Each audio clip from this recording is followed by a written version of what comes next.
Dalam sejarah panjang sepak bola dunia, ada nama-nama besar yang mewarnai setiap generasi. Mereka adalah maestro, pemimpin, seniman lapangan hijau yang dengan bakat luar biasa menginspirasi jutaan pasang mata.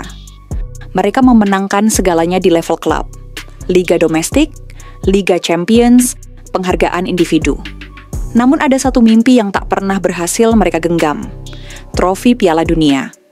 Ketika kita menyebut nama-nama seperti Johan Cruyff, Michel Platini, Roberto Baggio, sampai Lionel Messi sebelum 2022, satu hal yang menyatukan mereka adalah narasi tragis bahwa mereka sempat menjadi raja tanpa mahkota sejati. Para legenda yang mengukir tinta emas dalam buku sejarah sepak bola, tapi tak pernah mencium harum medali emas Piala Dunia. Mari kita mulai dari Johan Cruyff, ikon total football, simbol revolusi permainan modern. Tahun 1974, dunia terbelalak melihat bagaimana Belanda bermain seperti orkestra dalam harmoni sempurna. Cruyff adalah konduktornya. Di Piala Dunia Jerman Barat, Belanda menggulung lawan-lawan dengan cara yang belum pernah disaksikan sebelumnya. Mereka bukan sekadar menang, mereka memukau. Namun pada akhirnya, dalam laga final, ketika seluruh dunia menunggu mahakarya terakhir dari tim oranye, justru Jerman Barat yang tertawa terakhir. Belanda kalah 2-1, dan Cruyff pun harus menerima kenyataan pahit, menjadi pemain terbaik turnamen tanpa membawa pulang trofi. Ironisnya, Cruyff bahkan tak ikut serta dalam Piala Dunia berikutnya, 1978. Banyak spekulasi, mulai dari alasan politik hingga konflik dengan federasi. Tapi intinya jelas, Piala Dunia tetap menjadi ruang kosong dalam lemari trofinya. Beranjak ke generasi selanjutnya, ada Michel Platini. Maestro Prancis ini adalah lambang keindahan sepak bola Eropa pada era 80-an. Bersama Juventus, ia menorehkan sejarah.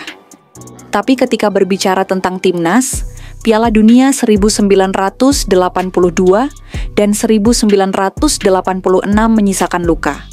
Di Spanyol 1982, Prancis kalah dalam drama adu penalti melawan Jerman Barat di semifinal. Dan di Meksiko, 1986, skenario serupa terulang. Kembali dikalahkan Jerman, kali ini di perempat final. Platini, yang begitu agung sebagai jenderal lapangan tengah, tidak pernah punya kesempatan mengangkat trofi dunia. Tapi untuk seorang legenda, kegagalan di Piala Dunia selalu menjadi luka yang tak bisa ditambal sepenuhnya. Kemudian ada sosok tragis, Roberto Baggio, Piala Dunia 1994, Amerika Serikat. Sepanjang turnamen, Baggio tampil bak penyelamat Italia. Gol demi gol penting lahir dari kakinya. Melawan Nigeria, Spanyol, dan Bulgaria, Baggio adalah pahlawan. Tapi di final, dalam drama adu penalti melawan Brasil, semua orang hanya ingat satu momen. Sepakan Baggio yang melayang tinggi di atas mistar. Dalam satu tendangan sejarah berubah, Italia gagal.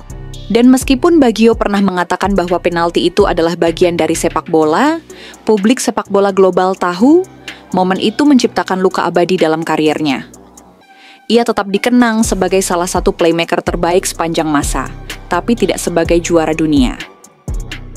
Lalu kita melihat generasi emas Portugal dan ikon utamanya Cristiano Ronaldo. Sebuah nama yang mungkin paling dominan dalam 2 dekade terakhir. 5 trofi Ballon d'Or, Liga Champions, gelar domestik di 3 liga berbeda.